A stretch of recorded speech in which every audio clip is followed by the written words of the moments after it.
Records. This is Hassan with Baxty featuring Yuri. Balsamoro family.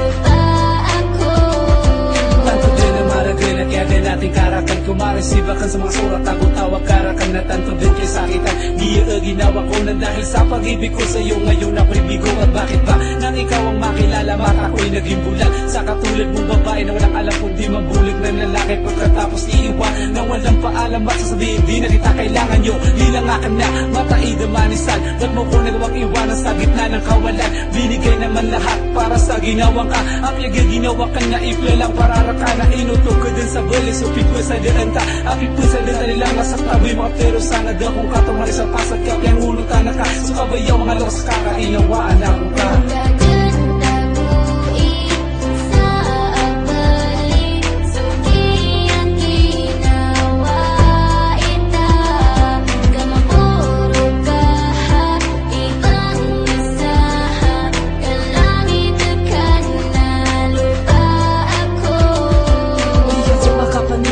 Kaya wala na, dahil dito sa puso ko di ka pa rin nawala. Bakit nagkaganito na bigla ka na lang nawala? Nakala ko'y habang buhay na lagi ka kasama. Nasayang lang ang pinaghirapan natin dalawa. Na dati ay magkayakap na parang mag-asawa. Hanggang dito na lang ba ang ating pagsasama? Na pinangako mo sa akin na kulang iyong sinta. Dahil sa sinabi lang ng iyong mga magulang na ako'y isang lalaki na wala kayamanan. Hindi mo na kailangan na ako'y iyong sabihan tungkol sa peres mo na talagang ayaw sa akin. Na kahit mahal kita wala ako magagawa. Kahirap tanggapin, masakit na sa damdamin. Ito na yung huli ko, masasalamat. Patawarin mo kung hindi tayo karapat-dapat.